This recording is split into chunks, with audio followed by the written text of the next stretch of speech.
Assalamualaikum warahmatullahi wabarakatuh. Perkenalkan, saya Salsa Sabila.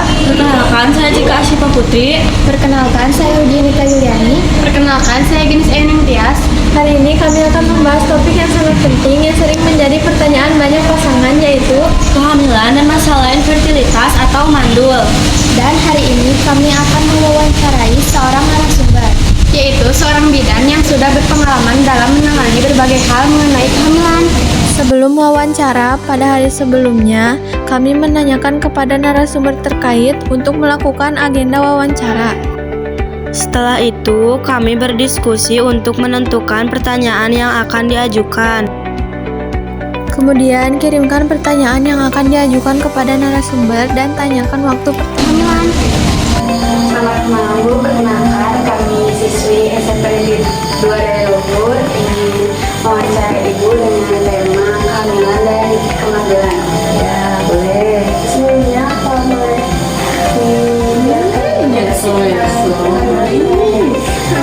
kehamilan spermatis itu adalah proses bertemunya sel sperma dengan sel telur yang di dalam ovum ya, terus nanti bertumbuh menjadi janin atau embrio, terus diletakkan di dalam rahim wanita ya, terus nanti tumbuhnya sampai dengan usia 40 minggu kayak gitu, kalau atau sama dengan 9 bulan seperti itu. Kapan proses pembuahan biasanya terjadi setelah hubungan suami istri? Ya,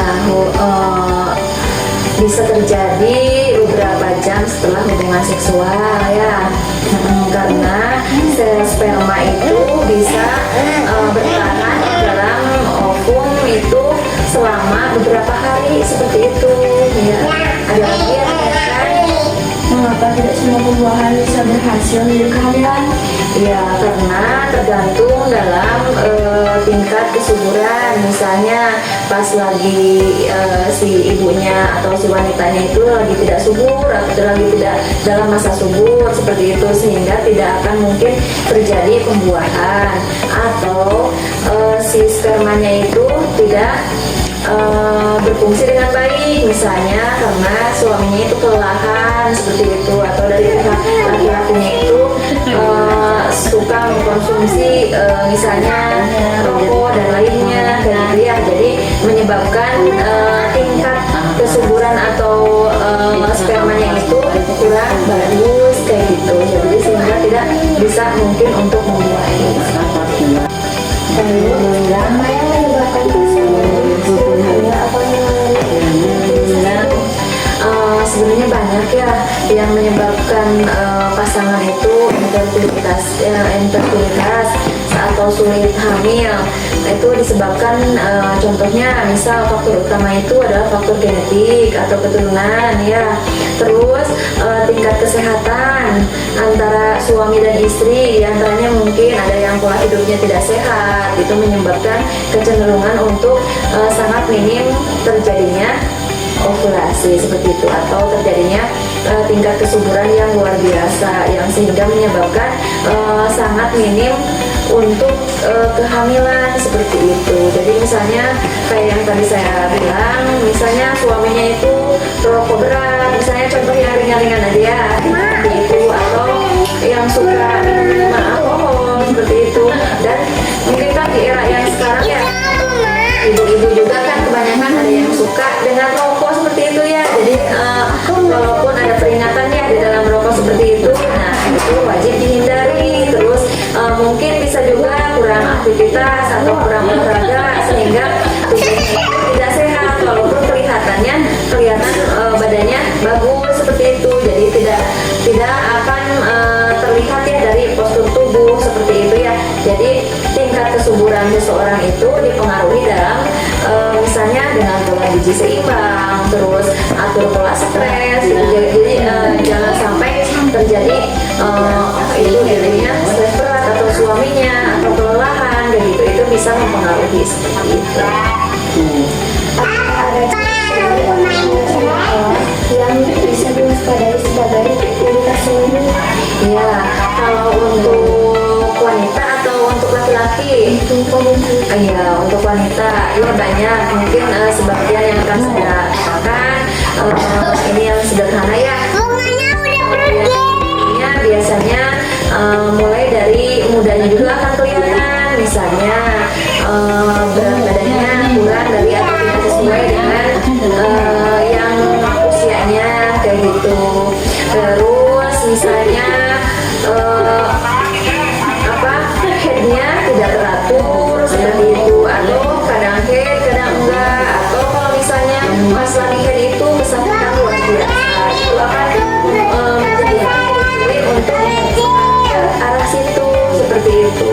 Terus kalau dalam hal nutrisi biasanya makannya itu monoton, itu aja kayak gitu, sehingga tidak menyebabkan atau tidak mempengaruhi tingkat kesuburan seorang wanita seperti itu. Maka dari itu, Neng kan masih remaja ya, jadi silakan untuk pola makan yang bagus kayak gitu.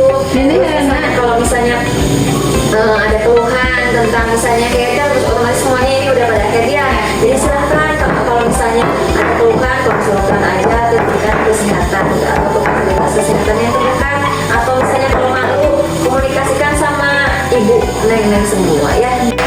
Apa saja yang bukan wanita sama menyusui hamil berhenti? Misalnya ada macam-macamnya, yang utama itu pemeriksaan fisik mulai dari head to toe seperti itu ya, dari kepala sampai ujung kaki. Terus pemeriksaan penunjangnya, misalnya pemeriksaan laboratorium, misalnya protein urin, gula, kolesterol, asam urat, terus pemeriksaan jantung, paru, misalnya EKG seperti itu ya.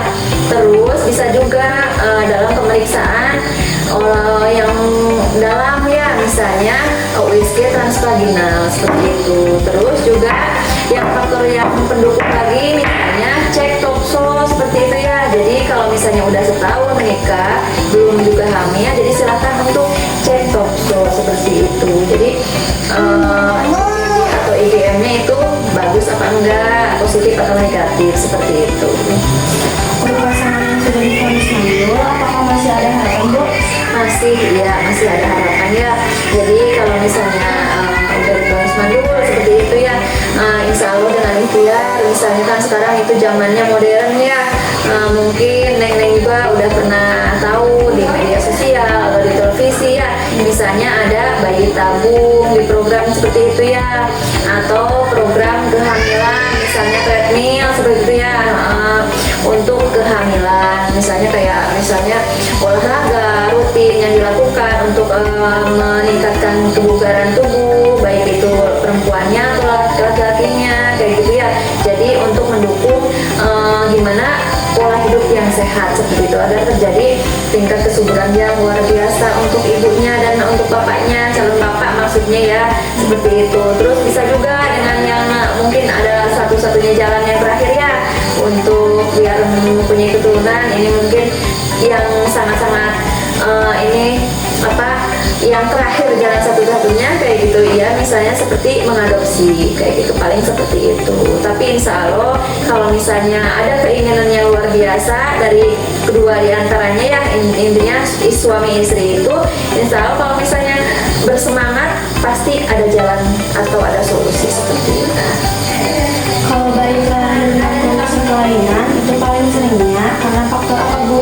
Banyak, ada faktor yang terutama misalnya pola hidup, misalnya terpapar zat kimia kayak gitu ya, misalnya ibunya suka produksi apa atau di lingkungan yang tidak sehat, misalnya di pabrik apa yang menyebabkan dedenya itu terjadi kecacatan kayak gitu, yang mempengaruhi kayak radiasi seperti itu ya, bisa menyebabkan kecacatan. Terus atau bapaknya juga misalnya seperti itu ya.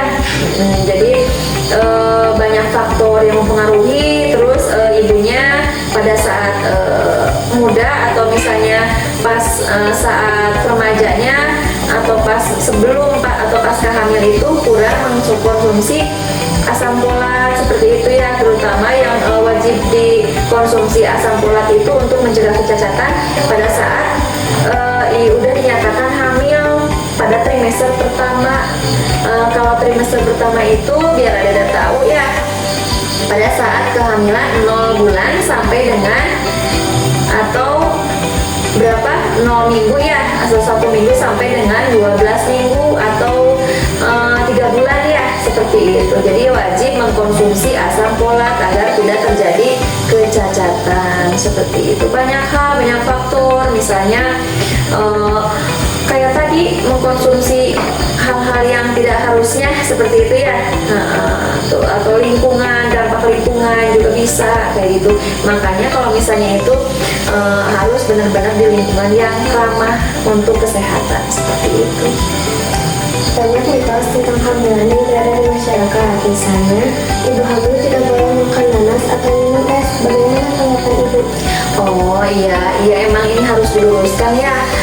Terus nanti kalau misalnya kan sekarang udah tahu ya, nanti kalau misalnya udah dikasih tahu sekarang, kakak-kakak itu nenek itu harus ngasih tahu ke yang lain kayak gitu kan. Sekarang ini masih remaja ya, tapi ini perlu tahu untuk sebenarnya itu adalah mitos benar. Jadi itu tidak benar kalau misalnya mengkonsumsi nanas atau air es ya, dia akan menyebabkan apa?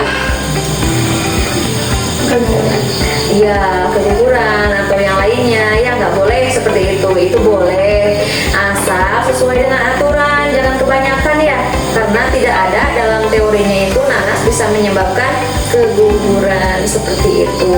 Terus kalau air es kadang kan ada yang mitos ya, menyebabkan kegendutan dedeknya ya, dedek bayinya yang dikandungnya. Itu tidak benar. Sebenarnya yang menyebabkan bayinya besar itu adalah gula kayak gitu, kandungan gula ya. Jadi kalau misalnya mau minum es sebanyak apapun ya silakan kayak gitu, yang penting kuat diminumnya kayak gitu kalau memang suka seperti itu. Jadi yang menyebabkan itu tuh yang misalnya bayinya jadi besar katanya kayak gitu ya kalau minum es, kan ada mitos seperti itu ya.